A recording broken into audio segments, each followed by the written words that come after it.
Yes, nice meeting you, both of you. Nice meeting you too. Today we are going to discuss two topics, and first is Swahili. Should Swahili be made the national language, or shouldn't it be made one? One of these gentlemen have issues with it, and one is okay with it. So we shall get to listen to Jude first, and we see what he thinks of it. Yes, thank you very much for this opportunity to be hosted on this show. My name is Jude Asea. Swahili is a wonderful language, but I don't agree with Swahili being made a national language. It's based on my personal opinion, but there are facts that are attached to that opinion. First and foremost, if we look at the origin of Swahili is more attached to the colonial masters. Why do I say so? Swahili is a mixture of both the local and Arabic. It's a mixture. If you see the origin of Swahili, each time you're speaking it, you're getting a glimpse or a reminder of your colonial masters. Yes, I have that. Secondly, if you look at the history of Uganda with respect to Swahili, Uganda has had a long period of instability, a long period of unrest. And how is it attached to Swahili? If you look at the military instability of Uganda in the previous governments, Swahili has been the language in both the military, in both the police, and so on. And it has been a language of intimidation. Each time people hear Swahili, it's actually a commanding language. So it reminds them of all the painful past they have been going through. You know, the deaths, the rape cases, and so on that has been happening in the past. So it has a psychological effect on people. I would like to hold on, to pause at that for now. Okay, so Jude here says that he disagrees because he thinks Swahili is going to, at a certain extent, it has let down people. It intimidates a number of people. He feels like it's an intimidating language to most of the Ugandans, so he wouldn't agree to such a language to be made a national language. Another point, he says that it's a colonial language. I would like to know what Jude would think would be the best language to be put up as a national language, according to his thinking, if Swahili is not good enough. Well, already we are battling with English, which is a colonial language. I think that is heavy enough for us to carry on our backs.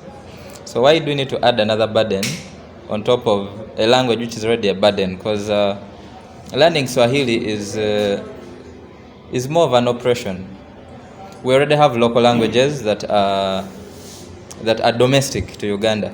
There are very many tribes, but then we are vouching for a language that is, I call it an imported language.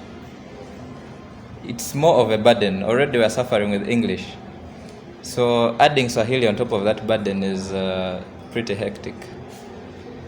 Come to think of it, Swahili is a language from other sources, yes, not from Uganda, but still Uganda doesn't have that uniform language that everybody has, that everybody knows and can speak. So I wouldn't mind Swahili being the language, because come to think of it, even Uganda, you were mentioning racism. Some people wouldn't want to take up some other language as their national language here. We shall get back to Jude as he thinks of what to tell me later on. Let's cross over and listen to Jackson in the meantime. Thank you so much, Sharina, for hosting me on this lovely show. Me personally, I propose Swahili being our national language. Reason being, maybe just to give you a preamble, Uganda is part of the East African community, and most of the countries in that community speak Swahili, from Tanzania, Kenya, Congo, and even some Rwandese and some people from Burundi. So Uganda has been left out because of that language barrier. Most Ugandans can't speak Swahili when they travel across the borders to other countries. So I propose it being a national language to ease the communication between us, the Ugandans, and all the other East African countries, so that we are at par with each other. So that when you're able to go to Kenya, when a Kenyan speaks that language, a Ugandan is able to understand and interpret. So the main reason why I propose this is basically to ease communication among all the people in the East African community. Yeah, that's basically my point. Yeah. Personally, I will disagree with that. The reason as to why I disagree with Mr. Jackson, if he can clearly state to me how many countries in the East African community don't speak or don't understand or don't communicate in English. If you're talking of a matter of communication, English is used throughout. Actually, in most of the countries worldwide are conversant with English. Yes, I know there are countries whose national language can be French or so, but if we are to narrow it down to East Africa, there is no country in East African community that does not use English or does not understand or does not communicate in English. So why then is Swahili unique when it comes to communication? Okay, maybe to come to Jude's point, you see most of these East African countries really struggle with English, because when you look at all the students who come to Uganda to learn, to enjoy our education system, they come from Kenya, Tanzania, DRC. So basically they're trying to come here to learn English. So when you introduce Swahili amongst all the East African countries, okay, English is good, but we need that language, an African language, to unite us as Africans, as people in the East African community. English is good, but we need that Africacity. What you call it? Africanacity. Yeah, we need to be Africans. We don't need to rely on the languages from the Americans, Europeans. We need something that is African. And me, I'm a Pan-Africanist, and I propose Swahili to be our national language. Yeah. Jackson here thinks that Kenyans and Tanzanians cannot speak English. According to his discussion, that is what I've understood, and he would like to join the East African community in speaking Swahili. How many East African communities speak Swahili, for example, Mr. Jackson? Tanzanians speak Swahili, Kenyans speak Swahili, Congo, especially Eastern Congo, they speak Swahili. In Uganda, it's basically, like Jude said, it's basically the military guys, the police people, and the guys who do cross-trade between the countries. But it's majorly 3 countries. So Jackson here wants to ease communication across all the East African countries, and most importantly, he wants to ease communication in the economy. For example, in the trade sector, as he mentioned, that trading and everything.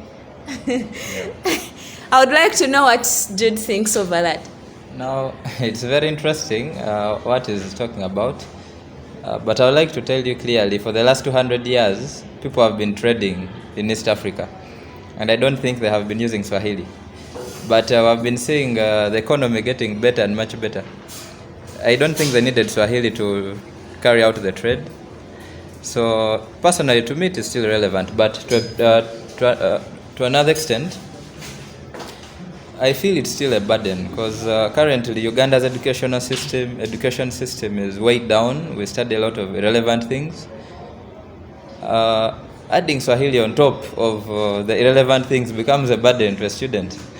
You know, Swahili itself sounds foreign. You can do a simple